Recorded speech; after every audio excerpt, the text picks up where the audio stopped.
November 1945, surviving senior Nazis face an international tribunal. 21 defendants, representing the party, the state, industry, and the military, are tried as principal war criminals. It's a revolution in international law. This is the first time in human history that a group of individuals who work for a state and are servants of its sovereign are put on trial for something called international crimes. One of the 4 charges is crimes against humanity, a new criminal offense created to prosecute acts of violence against civilians. Barrister Hersch Lauterpacht plays a leading role in the drafting of the charge. He was born in Polish Galicia and studied law in Lemberg before emigrating with his wife to Britain.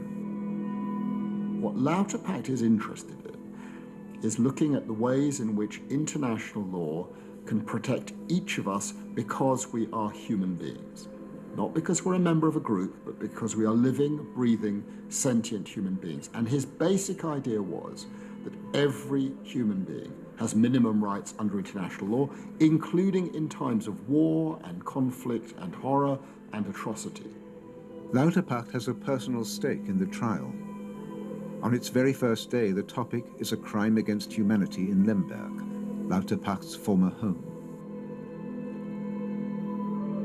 At that point, the 20th of November 1945, he has no news as to the fate of his parents, his siblings, his nieces, his nephews, his cousins in Lemberg.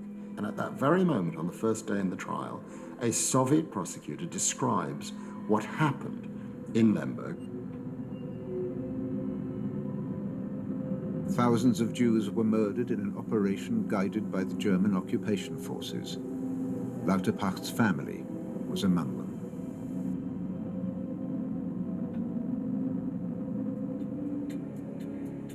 The Nuremberg trials are also the beginning of the historical processing of Nazi crimes.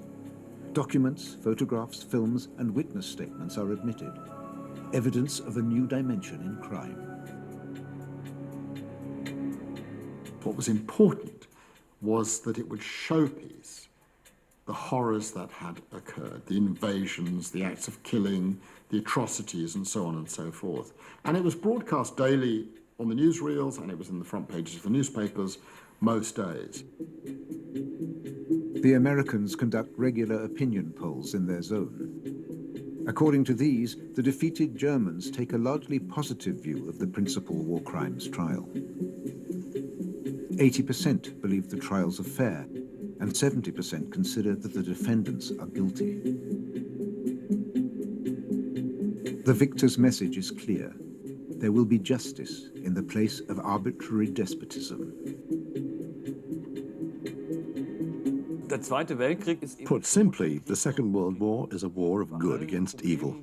In spite of all the problems there are on the Allied side, all the war crimes the Allies also committed, there simply is no Holocaust, no mass deaths of Soviet prisoners of war. It's a different dimension, and so one can speak of a certain moral superiority. The legacy of Nuremberg is a warning to all governments, not least today. Those judgments went straight to the United Nations General Assembly. They were endorsed, and they became the basis for modern international law. And if you move forward to Rwanda, to Yugoslavia, to the International Criminal Court, to Iraq, to Syria, to Guantanamo, to the Rohingya, every road leads back to Nuremberg. Thousands of Germans appear before the courts in war crimes trials. But the majority of the guilty avoid prosecution. By 1949, 12,478 Nazi war criminals have been convicted. Yet at least 200,000 people were directly involved in carrying out the Holocaust. In addition, sentences are often lenient. Offenders are released early or declared unfit for detention. So it's a very difficult dilemma that are faced by the Allies as to what to do. Do you punish everybody and then have this very unstable society that becomes resentful? Or do you punish the top criminals that you try in Nuremberg and some of the other trials that follow, and rather turn a blind eye to other people's Nazi legacy?